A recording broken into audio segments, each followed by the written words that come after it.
Salam dostlar, salam əziz qardaş və bacılar. Necəsiz? Ümid edirəm ki, yaxşısınız və yaxud yaxşı olmağa neyinirsiniz, çalışırsınız. Bugünkü mövzumuzda qısa olaraq çox danışmaq istəmirəm. Nevrozdan danışmaq istəyirəm. Bildiyiniz kimi nevroz iki cür olur. Endogen və egzogen. Endogen nevroz irsi faktoru daşıyır, yəni irsidir. Nəslimizdə, kökümüzdə, babamızda, nə bilim, ulu babamızda hardasa kimsə bu xəstəliyi daşıyıcısı olub və genlə gəlib sizə çıxır. Anlatabildim mi? Yəni endogen nevroz biyoloji sistem problemidir. Yəni orada neyromediatorların disbalansıdır. Ora gedir serotonin, dopamin və s. O nədən baş verir? Çünki həddən artıq bizim amigdala sistemi çox həssasdır. Yəni qorxu sistemi və təhlükəsiz sistemidir. Dəhşətli dərəcədə aktivdir, yəni çox həssasdır. Ona görə də korteks, frontal korteks bölməsi gücü çatmır ona, məntiq tapa bilmir, analiz eləyə bilmir heç bir düşüncəni və elə də buraxır. O da nəyə bənzəyir? Elə bil ki, maşınınız var, qazı basırsınız, rulunuz yoxdur. Anlatabildim mi? İdarəçiliyi itirirsiniz və özünüzü ələ ala bilmirsiniz. Düşünürsünüz ki, bu xəstəlikdir. Siz onu bəzən patoloji xəstəliyə bənzədirsiniz ki, heç nədən məni tutub. Nevroz heç vaxt heç nədən olmur. Bir də var egzogen nevroz. Egzogen travmadan sonra yaranan hansısa bir olay, travma və bir müddət stresi yaşayandıqdan sonra nevroz olursan. Onu düzdür, qaydasına qoymaq olur. Bu endogenləri də qaydasına qoymaq olur, amma tam bərpası mümkün deyil. Onu ancaq, ümumiyyətlə nevrozun bərpası yoxdur. Tamam mı? Nevrozu ancaq idarə edə bilərsiniz. Düşüncələri dəyişməklə, psixoterapiya ilə, texnikalarla bəzi məsələlər var. Onlarla idarəçiliyi əlinizə götürməlisiniz. Danlı moment siz başına özünüzü buraxmısınız, idarəçilik sizin əlinizdə deyil deyə əziyyət çəkirsiniz. Rulu vermişsiniz şur altına, sistemə. O da nə istəyir, onu da eləyir. Tamam mı? Orada artıq siz onu ələ almalısınız. Onun da yolları var təbii, davranış terapiyası və s. O ki, qaldı nevroz niyə məhz məndə, nə qədər mən özümü ələ alsam da, hətta elə nevrozlar var ki, sistemi bilir, mexanizmi bilir, bütün qayda qanunların çoxunu bilir, amma idarəçiliyi ələ ala bilmir, gücü çatmır. O elə bilir ki, gücsüzdür, məsuliyyətsizdir, yəni zəifdir. O elə deyil. Ümumiyyətlə, bu xəstəlik, bilirsiniz, ən çox qeybdən gəlir, qeybi bilməməzlikdən gəlir. Anlatabildim mi? Yəni ki, necə insan öz ölümünü bilmir, həmişə ölümdən qorxur. Bilmirsən axı orada nə var, ölümdən sonra nə var. Və bu xəstəlik də elədir. 5 dəqiqə sonra nə olacaq, səni nə gözləyir, onu bilmirsən deyə özünü o panikaya qədər gətirib çıxardırsan. Bu bir. İkincisi də ki, nəyə görə nevroz halına gətirib çıxardır? Çünki nevrozlar həddən artıq məsuliyyətli olurlar. Anlatabildim mi? Çalışırlar səhv eləməsinlər. Səhv eləsəm qonşu nə deyər, qohum nə deyər, filan kəs nə deyər. Elə bilirlər. Bunlar üçün ətrafın düşüncəsi, fikri çox önəmlidir. Anlatabildimmi? Xoşlayırlar ki, bunlar lider olsunlar, hamı bunları bəyənsin, hamısı bunları alqışlasın və tərifləsin. Anlatabildimmi? Yəni belə bir xüsusiyyətləri var deyə ümumi götürəndə çox məsuliyyətli adam olurlar, boyunlarına çox tələblər qoyurlar. Və yaranır bunun türünə daxili konflikt. Daxili konflikt nədir? Artıq siz bilirsiniz. Yəni mən bunu eləsəm belə olar, onu eləsəm elə olar, görəsəm belə olar, filan belə olar, mən bunu desəydim belə olardı, deməsəydim belə olardı. Bu daxili konfliktdir. Tamam mı? Və təbii ki, bu məsələləri yaşayanda əsəb sistemi tarıma çəkilir, beyin başa düşmür, yəni amigdala başa düşmür ki, sizdə burada nə baş verir, siz nəyə görə narahatsınız, anlatabildimmi? Və reaksiya verir. Sistemi, qoruma sistemini, təhlükəsizlik sistemini həddən artıq aktivləşdirir və burada frontal korteks, hansı ki, analiz eləyir beyin fikirləri, tutalım fikir gəlir ki, indi mənə infarkt vura bilər, görəsən ürəyim döyündü. O əslində analiz eləməlidir ki, infarkt mənə niyə vursun ki, və yaxud heç vezinizi almamalı, heç hiss eləməməlisiniz, onun özü orada həllini tapır və ötürür neyronlara. Amma sizdə elə deyil. Sizdə gəlir, daxil oldu korteksə, korteks onu gücü çatmır analiz eləməyə. Məntiq tapa bilmir oradan.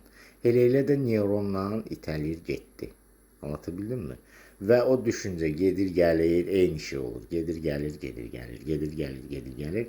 Bu da amigdalanı daha da gücləşdirir. Yəni daha da o təhlükəsiz sistemini aktivləşdirir və orada neyromediatorların disbalansı yaranır. Dopamin qapanır, serotonin qapanır, anlatabildim, o yerinə kortizolu artırır, adrenalini artırır, anlatabildim mi? Və olursunuz nevroz, sadə bir mexanizm. Anlatabildim mi? Anksiyetalı nevrozlar, anksiyetalı bax elə o həmən o mən dediyim sistemin pozuntusundan əmələ gəlir. Yəni beyin həmişə axtarışdadır. Negativ, ümumiyyətlə lüboy normal insanlarda da beyin problemi, həll olunmamış problemi öndə saxlayır. Tamam mı? Sevindirici hansısa bir düşüncələri, olayları filanları, bunları hamısını arxa planda saxlayır. Əsas onun prinsipi həll olunmayan problemlərin həll olunmasındadır. Ona görə də onları önə çıxardır. Anlatabildim mi? Bəzən heç bir düşüncə olmur. Sistem artıq öyrəşib negativə, axtarmağa, negativ axtarışına çıxır. Siz onu elə öyrədirsiniz. Bəs psixoterapiya ona görədir ki, qaydasına qoyasan. Bir deyirsiniz ki, heç bir probleminiz yoxdur. Hər şey normal, heç bir olay olmayıb, heç bir problem yoxdur, pulunuz da var, hər bir şeyiniz yerində, amma hələ əyəcanlısınız. Elə bil ki, nəsə olacaq kimi. İndi 5 dəqiqədən sonra nəsə eşidəcəm və yaxud 5 dəqiqədən sonra mənə nəsə olacaq. Bəlkə məndə elə bir xəstəlik gedir, mənə xəbərim yoxdur, 3 gündən sonra bu bürüzə verə bilər. 1 aydan sonra bu kimi şeylər sizi başlayır narahat eləməyə. Anlatabildim mi? Yəni beyin heç nədən özü-özünə problem formalaşdırır. Negativ düşüncə formalaşdırır və ötürür sizə. Çünki öyrəşib ona. Siz onu öyrəşdirmişsiniz. Ancaq negativlə məşğuldur o. Analiz eləməklə məşğuldur. Anlatabildim mi? Ona görə də mənim əzizlərim, sağlam həyat yaşamaq lazımdır. Çalışırsınız, birinci məişət problemləriniz, sosial problemləriniz olmasın. Heç yerdən borc, filan, kredit eləmirsiniz qətiyyətlə. İşləyirsiniz, yaradıcılıqla mütləq məşğul olun.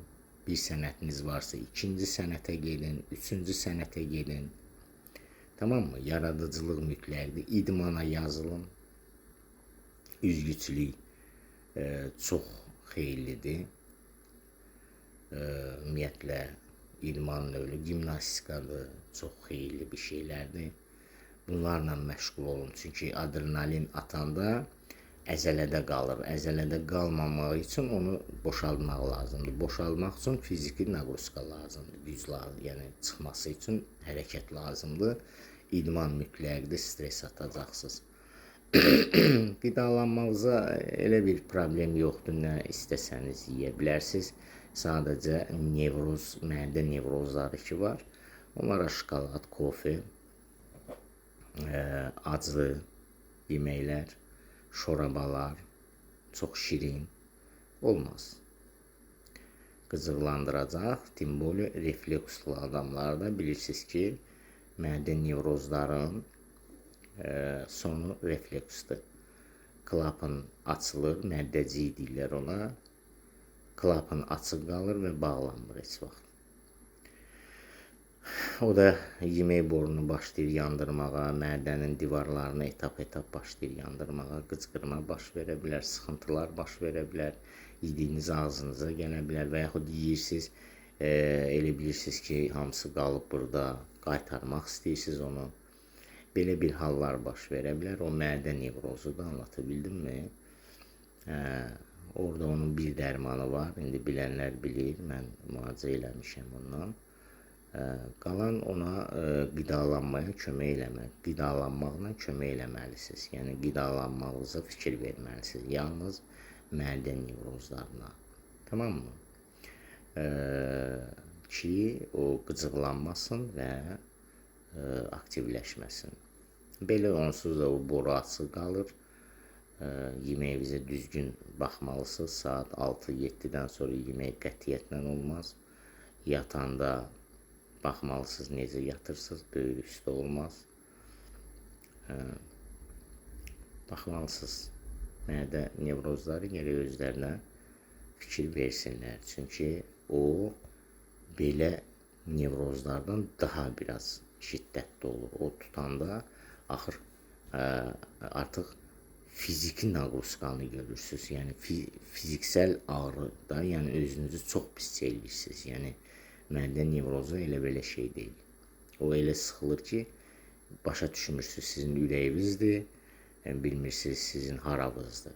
Elə tixərə sıxılır, o özdə hiss olunmadan sıxılır. Yavaş-yavaş bir də ayılırsınız ki, mən nəsə əzginəm, yorğunam, nəsə pisəm, əllərim tərlədi, filan məndən tər getdi, nəfəsim çatmır, belə şeylər baş verir. O mədə sıxlığındandır, spazma verir orada və klapan açıq qalır. Yediyiniz abratını vurur yemək boruya, turşunu və orada sloyları başlayır yandırmağa.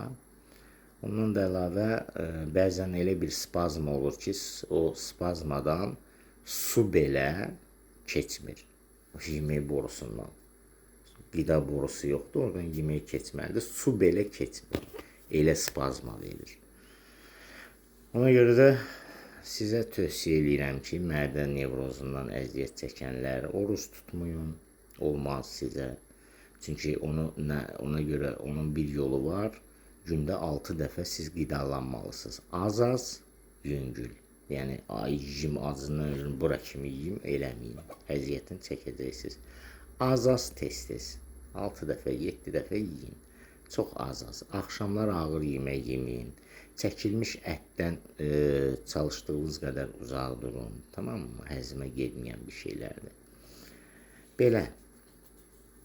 Yenə nə sizi maraqlandırırsa yaza bilərsiniz və böyük bir məmnuniyyətlə sizin hər birinizin suallarına cavab verməyə hazıram mənim əzizlərim.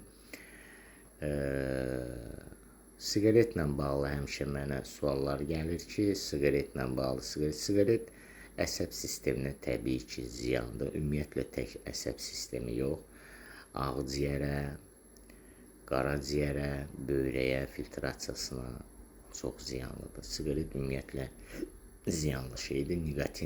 Nikotin vapşe nikotini verirsiniz. Beyinə verirsiniz. Onu öyrəşir. Sonra o olmayanda daha şiddətli simptomlar verə bilər. İçkidir. Çox olmaz, çox 200 qram maks içməsəz daha yaxşı. İçsəz birdən 200 qramdan artıq olmaz. 200 qram içki antidepressantın yerin verir. Yəni tipdə belədir. Ondan artıq sizə ziyan eləyəcək. Çünki səhər bütün o əzələləri, damarları ki genişləndirir, qan dövranı yaxşılaşır, siz özünüzü rahat hiss edirsiniz. Amma səhərsi damarlar başlayır yığılmağa, əzələlər tonus halını alır və siz pisləşirsiniz. Ona görə də çalışın, içməyin. İçənlər də var, amma yəni deməyim odur ki, ümumi içki içəndə mən yaxşıyam və bunu davam eləyim, antidepressant kimi rahatlıq tapıram. Bu çox yanlışdır, çünki siz çıxış yolunu necə rituallar eləyirlər. Ritual niyə eləyirlər? Məsələn, bir nəfər qazı 100 dəfə yoxlayır, qapını 100, o ritualdır. O qədər həyəcanlı olur, təşviş həyəcanlı olur ki, rahatlığı orada tapır. Beyin də ona alışır, ona öyrəşir və hər dəfə həyəcan olanda ona siqnal ötürür ki, get qazı yoxla, get qapını yoxla. O elə rahatlayır. Beyin də onda rahatlığını bilir. Fikirləşir ki, hə, bu ancaq mənim rahatlığım ancaq bu ritualdadır. Sizi məcbur eləyir o ritualı eləməyə və içki də bir ritualdır. Siz başlayırsınız içməyə, beyin onu öyrəşir. Siz elə bilirsiniz ki, mən içməsəm pis olaram və başlayırsınız onu davam eləməyə, sonra gətirir, hara çıxardır. İçki düşkün olursunuz və sonra da gətirir qaraciyər problemlərinə çıxar. Yəni az görməmişik belə adamlar. Ona görə də çıxış yolu içki deyil, ondan siz heç vaxt çıxa bilməyəcəksiniz. Belə, özünüzə yaxşı baxın. Bütün nevrozun detalları bizdədir. Nə sualınız varsa verə bilərsiniz, yəni düşünmədən verə bilərsiniz. Və məni tanıyanlar bilirlər ki, məndən WhatsApp-la da danışırlar ara bir. Görürsünüz ki, bir sual verirlər, xırdalığına kimi izah edirəm. Yəni, bu pul tələb eləmir, bir şey eləmir. Yəni, nə olar ki, onu deyəndə insan rahatlıq tapır. Bu motivasiyadır əslində. Tamam mı? İndi əlimizdən gələni əsirgəməməliyik. Təbii ki, yox, mən terapiyaya keçəndə təbii ödənişlidir. Hər yerdə belədir. Düzdür, hər yerdə mənim qoyduğum qiymət deyil, bizdə su qiymətidir ki, buna vaxt tələb olunur. Bu hamısı proqramlandır, protokol üzrədir. Mən üzərində hamısı individualdır. Üzərində işləyirəm, 2 saatlarla, 3 saatlarla bir şey yazmaq üçün kompüterdə otururam. Yəni, vaxt tələb eləyirəm, vaxt xərcləyirəm. Ona görə bunu tam təmənnasız eləmək olur. Amma belə, suallarınız varsa, məsələn, mən sizə haradasa yardımcı ola bilərəm, motivasyon və haradasa patolojik xəstəliyiniz hiss eləsəm deyəcəm sizə ki, yəni siz gedin filan yeri yoxlatdırın, az olmayıb müraciət eləyiblər. Kimsə diaqnoz qoyub nevrozsan, amma biraz konsultasiyadan sonra bəlli olub ki, şübhələnmişəm, yəni göndərmişəm EXO-ya və orada problem çıxıb və yaxud beyni tomoqrafiya saldırmışam, mikroinsult çıxıb, yəni belə şeylər olub.